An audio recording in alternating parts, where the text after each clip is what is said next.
It's Fang Pipsqueak Reads, and I'm here with another review. Managed to finish one more book before June ends, which is great. Even though I had my goal of 4 books, I managed to read 2. It's been a busy month. Anyway, so I finished Nightmare Yearnings by Raglin. And it's his first debut short story collection, so congratulations on that, Eric. It is a collection of weird and queer horror, which is actually like a, not necessarily for queer horror, but for weird horror. I've never read that many those kind of stories, so I'm glad that this was kind of like my introduction to weird horror. So in case you probably didn't, I don't know if you watched the book mail video, but here's the blurb. A thrill seeker studies a language learned through close encounters with death. A flock of extinct birds haunt a grieving woman for reasons unknown. A boy participates in a public access cannibal cooking show to win his family love. A couple panics when Mothman shows up to their slice of rural paradise with omens in tow. That, almost dropped the book. This is a great morning for me. So yeah, it has many others. I think it was 16 stories all in all.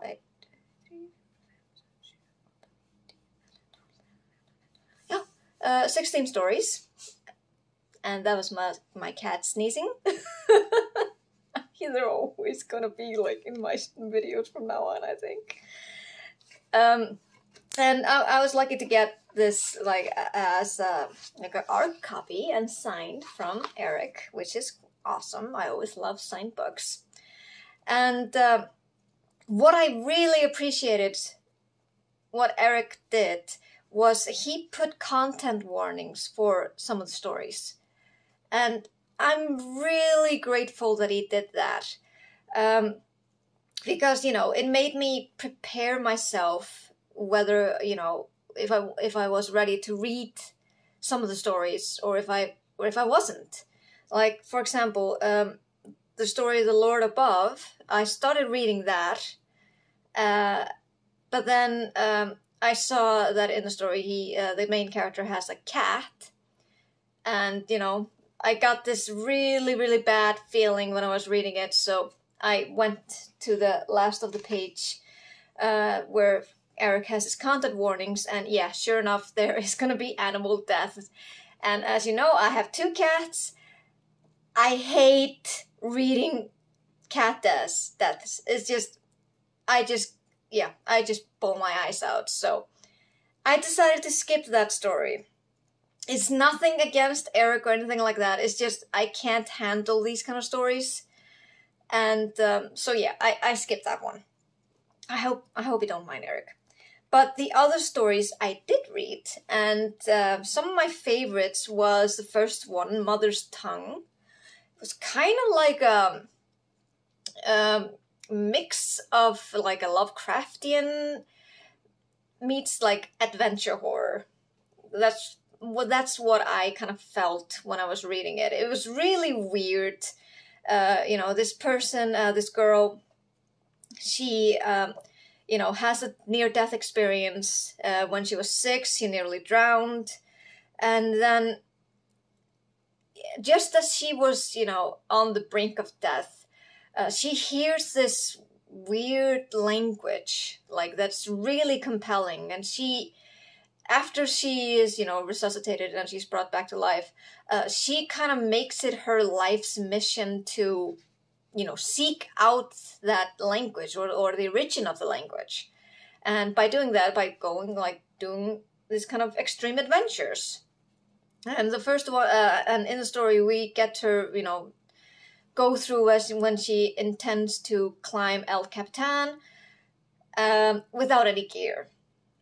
And yeah, I'm a rock climber myself. I haven't done that though in years, but it's so much fun. But yeah, climbing gear is so important. So I like, my toes were curling up when I was reading that. I was like, you're gonna fall. It was like, I got that kind of feeling. So yeah, it was. I loved how like there was this kind of like tongue, like an alien tongue that came out, and it was just really bizarre, and I really enjoyed it, even though it made no it made no sense at all. Um, the what was also I yeah, I also loved one story called Top 5 Ghosts Caught on Camera. If you recognize this title, then my friend, you are on the same thing as me. You're watching Nuke's Top 5, which is excellent on YouTube. And Eric is definitely a fan as well because he used that as his title for one of his stories. And it's set up kind of like a, an interview. Like there's a ghost hunting like people that are coming to see this person, the narrator, and he's telling them about these kind of 5 ghosts that are residing in his home. And some of them are like a really, not that spooky, or some of them get angry and start to throw things, and then things take a really dark turn at the end. And it was like, haha, it's funny and enjoyable. Then when you read the couple of last pages, you're like, oh shit, ah crap. I got that kind of feeling. I was like, oh man, that sucks. Like, things got dark. But yeah, I did like that. Like, I love things that are, have this kind of like a funny or like enjoyable element, but then it's just like slaps you in the face with darkness. I just love that. The one that I was actually kind of like not really gonna look forward reading was the Cannibal Cooking Show, and it actually turned out to be my favorite story. Remy Rook, the Cannibal Cook, it was called.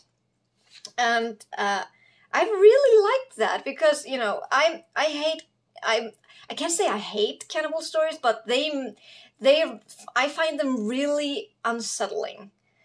So I was like almost prepared to be really grossed out by this story, but it was really touching. It was really nice. It was about this little boy who, seeks his family's love. He's adopted, and he doesn't really find that he's accepted into this family. Doesn't really see that they care about him at all. And the only time that they kind of get together and act as a family is when they're watching this public access cannibal cooking show with Remy Rook, where people are kind of like, they're selected, like they can audition for the show, and if Remy likes you, you will be picked, and you can choose what kind of body part Remy will take from you and cook and eat. And if you do that, you will gain this kind of like famous status. Like you become way more important than the Kardashians, which I hate. But yeah. And it was so cute that he's way underage. He's like 15, and he's not, it was under, I think it's 18, the age limit that people are allowed to audition for this show. But Remy does it anyway. He managed to, like, get behind the system. No, not the kid. The kid, the Remy is a cook. And he gets on, and,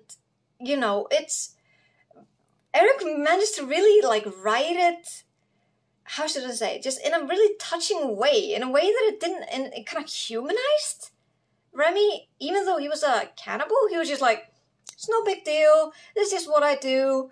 Other people might not enjoy it, but I'm doing the show because it makes people happy, and I get to eat people, so it's a win-win. And he's being so humble and just really nice about it. I haven't watched Hannibal, because he's a cannibal, but I kind of felt like if Hannibal was this kind of nice person, I would definitely watch that. And they prepared his, he was going to take his arm, and they gave him an anesthetic, and they just really took care of him. And he felt this kind of love just protruding from Remy that he hadn't really felt at all from his parents. And then just as Remy's about to slice and dice, he noticed something odd about the boy. And they stop, because there is something abnormal about him, something that definitely sets him aside, sets him apart from other people. And they turn off the recording, and they go outside, and instead of being repulsed, the cannibal Remy, he's just like, it's okay, son. I mean, you're different. That's fine. It's okay to be different. And I mean, just like me, it's okay. You have to accept it.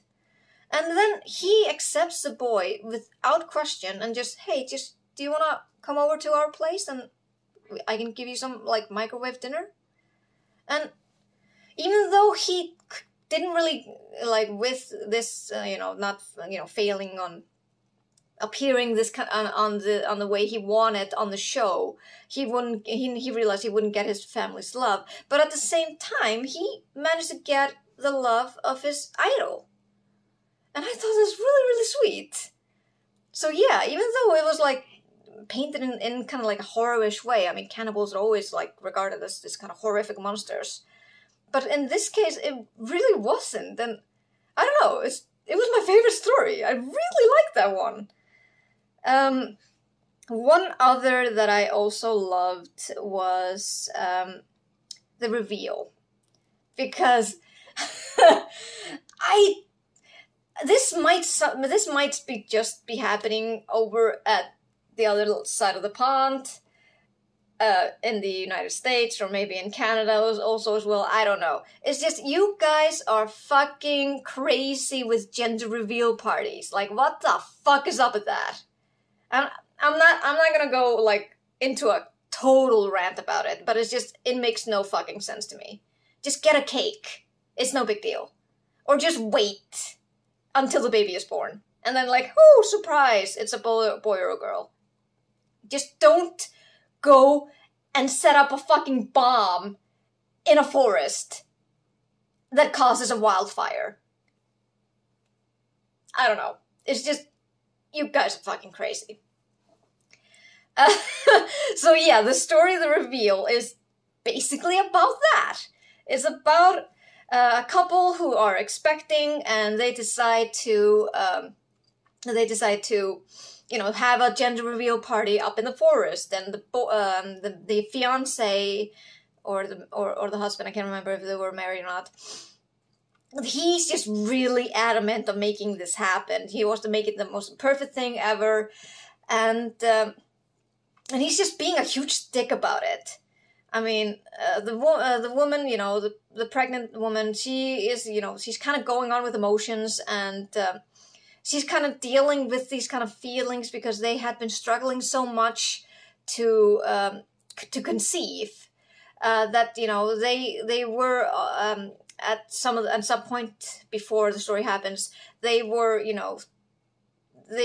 probably on the verge of thinking oh my god, we're probably barren or something like that. And that thought of being, infertile was just a huge burden on the woman, because this is actually, I feel like Eric wrote it as a kind of a social commentary, because there's this huge pressure on women, to conceive babies. And if you are considered, if you're a person who, can't conceive, or, doesn't want to conceive, or doesn't want kids, you're just considered this weird object that you're not supposed to be part of this society. And I can definitely I felt the woman's despair in the story, so much that they said when they were giving this speech to the partygoers, that the the husband, he prayed to God, to please give us a baby. While the woman, she was so desperate to, be able to conceive something into this world that she prayed to almost everyone. And there was a one deity who answered the call. You can probably guess who that was. So it kind of mixes in with, birthing the Antichrist and this gender reveal party. And, the woman, she kind of feels that she is, having a weird child, not a normal child, not probably of this world child, and she panics the fuck out. So she kind of runs over to I think it was either fireworks or cannon, and she just fucks it up, and that in turn just, blows everything up, and there's a huge fire in the forest, and, a lot of people get injured. I think the husband dies. I think he's consumed by the flames, or some kind of creature actually erupts from the flames, grabs the husband, takes him up in the air, and plummets into the ground. I think it was actually a really good ending for him, to be completely honest. And, and the story ends, that, she's, driving away, and she's like, shit, what is happening?